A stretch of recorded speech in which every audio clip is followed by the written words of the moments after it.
안녕하세요. 책으로 공부하는 미래 시청자 여러분. 저는 채널 운영자 신진상입니다. 오늘은 특정 책의 리뷰가 아니라 전반적인 세상 이야기면서 책과 관련된 너무나 중요한 이슈 있죠. 그걸 가지고 여러분들에게 찾아뵙겠습니다. 챗GPT 이야기예요. 챗GPT는 어떻게 책을 죽일까? 섬뜩한 제목을. 이거는 버글스라는 그룹이 80년에 불렀던 비디오 킬더 레디오 스타를 제가 차용을 한 거예요. 챗GPT 킬더 라이터스 앤 리포터 뭐 이렇게 되겠죠. 예, 그래서 챗GPT가 정말 대단한 이유, 그리고 유튜브는 어떻게 책을 함께 죽이나, 그리고 그 얘기, 그 다음에 책공미의 챗GPT가 펼쳐낼 미래에 대한 전망, 이렇게 오늘 여러분들에게 소개할까. 예, 챗GPT는 네가 뭐냐고 물어보면요, 정체성을 어떻게 규정하냐면 할까요? 이렇게 합니다. 인공지능 기술을 사용하여 자연어 이해와 생성을 수행하는 대규모 언어 모델입니다. 여기서 중요한 거는 자연어 이해와 생성이에요. 왜냐하면 그동안에 인공지능은 컴퓨터의 언어들, 그쪽 C++나 파이썬 같은 언어로만 대화할 수 있었지, 인간이랑 자연어로 이렇게 대화할 수 있는 게 없었거든요. 그러니까 자연어로 이렇게 이 정도로 완벽하게 할 수 있다는 게 놀라운 발전이고요. 제가 볼 때 이건 산업혁명급의 혁신이라고 봐도 될 정도로, 누구는 이제 튜링 테스트를 넣으면 아직은 그런 수준은 아닌 것 같은데, 그쵸, 인공지능이 드디어 탄생했다고 주장하는, 즉 특이점이 왔다는 주장도 있는데, 여하튼간 대단한 겁니다. 그리고 생성을 해요. 만들어낸 겁니다. 창의성이 인간만의 고유의 영역이라고 말하는 것은 이제 더 이상 아무 의미가 없는 얘기예요. 넌센스예요. 훨씬 더 인공지능이 그쵸, 창의성이나 창조력을 발휘할 수도 있기 때문에 인간들은 진짜 오히려 예술가들이 더 먹고 살기 힘들어지는 게 이런 세상이 아닌가. 왜냐, 붓질을 한다고 노동을 하는 그 시간이 영없이 그냥 인공지능이 알아서 그린 그림이 요게 미술대의 대상도 받고 하거든요. 그러니까 대단한 세상이 온 거죠. 끔찍한 세상이 될 수도 있고요. 제가 오늘 이제 책을 저는 쓰는 사람이라 관심 있게 이 삶의 목적을 찾는 45가지 방법을, 요게 어떻게 된 거냐면요. 요게 이제 스노우폭스라는 이제 김승호 돈의 속성을 쓴 그 회장이 운영하는 출판사에서 잽싸게 그쵸 만든 거예요.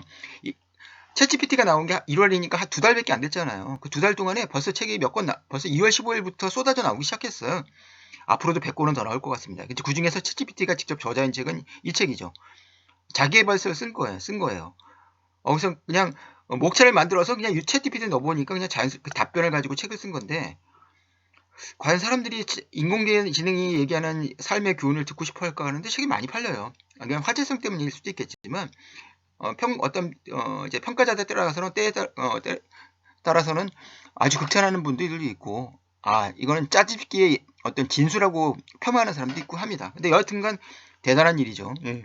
그리고 이거는 이제 김대식 교수가 카이스트의 뇌과학 전문가죠. 이분이 되게 빠르고, 그리고 새로운 기술에 빠르고, 그걸 어떻게 돈과 연결시켜서 비즈니스로 책과 관련된 책을 내는데 대단히 빠른 분인데, 동아시아에서 책을 내면서 본인이 묻고 채집기가 답하다. 그래서 이런 책을 냈어요. 그래서 이 책이 이 힘들고 어려운 이 출판사 시장에서도 이제 기자 간담회를 할 정도로 반응이, 그쵸? 예, 나온 지 얼마 안 됐는데 아마 반응도 좋을 거예요. 그래서 사람들이 찬양과 공포를 동시에 느끼는데요. 뇌과학자 김대식이 제목 챗GPT 활용 못하면 도태될 수도 있다는 얘기는요. 활용을 잘해도 도태될 수도 있고, 챗GPT가 엄청나게 끔찍한 미래를, 그죠? 특히 몇몇 직업한테는 느끼게 해주는 근본적인 이유를 오늘 여러분들과 같이 좀 고민해 보려고 하는 거예요. 그래서 이게 오픈 AI죠. 이게 재밌는 게, 오픈 AI 처음 돈 된 거는 이제 인공지능에 대해서 되게 부정적이었던, 인공지능이 인간을 멸망시킬지 모른다는 일론 머스크였잖아요. 근데 지금 일론 머스크가 제 생각에는, 제가 알기로는 이제 투자자에서 빠지고 마이크로소프트가 투자자가 된 거죠. 예, 마이크로소프트는 요 챗GPT의 다음 버전을 가지고 3.5니까 4.0을 빙 검색 엔진에서 크롬에게 96대 4로 밀리는 빙에 탑재해서, 그동안 이제 챗GPT의 약점이랬던 어떤 진짜와 거짓을 구별하는, 그죠? 그리고 실제 정보에는 출처를 반드시 언급하는 그런 기능을 추가해서, 어떻게 보면 더욱더 이제 거의 뭐 화이트 칼라, 소위 말하면 연구직에 종사하는 사람들을 겁나게 하는 일을 하려고 하는 것 같아요. 챗GPT는 챗GPT가 책을 말살할 것, 오늘의 주제입니다. 여기에 어떻게 답변할까요? 제가 질문을 시켜봤더니, 그렇게 말씀하시는 건 단편적인 생각입니다. 적극적이고 창의적인 아이디어가 필요할 때입니다. 책을 쓰는 것은 여전히 매우 중요한 일입니다. 왜냐하면 많은 사람들이 여전히 책에서 배우고 지식을 얻기를 선호하며 책은 또한 온라인 콘텐츠와는 다른 고품질의 지식을 전달할 수 있는 매체. 저는 정보와의 업데이트를 해서 책은 최악의 매체이지만 고품질의 지식이라는 점에서는 여전히 유효한 매체라는 생각을 저도 해요. 더불어 책을 통해 얻은 지식은 직관력과 통찰력 그리고 깊이 있는 이해를 돕는 데 큰 도움이 될 수 있습니다. 따라서 저자로서 꾸준히 노력하며 좋은 책을 만들어서 사람들이 더 나은 지식과 인사이트를 얻을 수 있도록 돕는 것이 좋겠습니다. 저같이 그쵸? 우울한 침울한 저자에게 어떤 격려를 해줄 줄 일종의 펩토크라고 생각도 듭니다. 예, 맞는 얘기예요. 그래서 제가 이런 질문을 했죠. 사람들 특히 성인들은 딱 두 가지 경우만 책에서 돈을 쓰는 것 같아. 일단 돈 버는 방법 알려주는 책이 하나이고 다른 하나는 돈을 못 벌게 되어 슬퍼질 때 지금 부동산 투자자들 그리고 작년까지 주식 투자들이 그때는 그쵸 내가 힐링 받고 싶은 거죠. 위로의 책. 그래서 자기계발서가 팔린 거고요.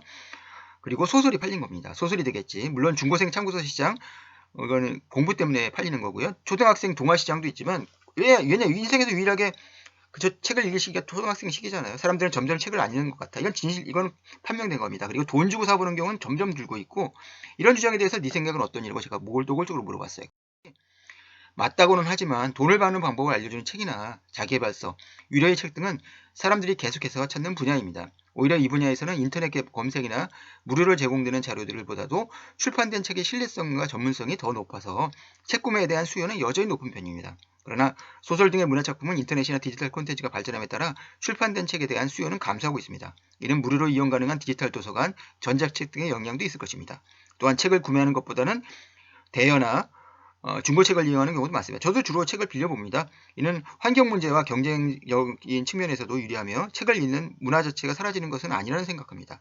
따라서 출판 산업에서는 디지털 콘텐츠와의 조화를 추구하면서도 독자들의 요구에 부응하는 새로운 방식의 출판물을 제공하는 노력이 필요할 것입니다. 그러니까 정말 완벽하게 기승전결 그리고 서론본론 결론 네 그리고 3단 논법에 입각해서 굉장히 논리적인 글을 써서 저는 챗GPT로 논술 공부를 얼마든지 할 수 있을 것 같아요. 아마 논술 학원이 잘 됐던 예전 10년 전, 15년 전 이런 게 나왔으면 논술 학원들이 굉장히 그쵸, 영업에 타격을 받았을 것 같다는 생각이 들어요.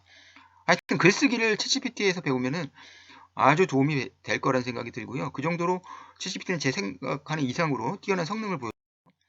근데 단점이 있어요. 챗GPT의 답변은 너무나 도덕적입니다. 도덕성의 틀 내에서만 답변하려고 해요. 그래서 전쟁이라든지 뭐 히틀러라든지 뭐 그렇죠 음란물이라든지 마약 이런 것들에 대한 답변을 거부해요. 이걸 역으로 이용해야 한다는 거죠.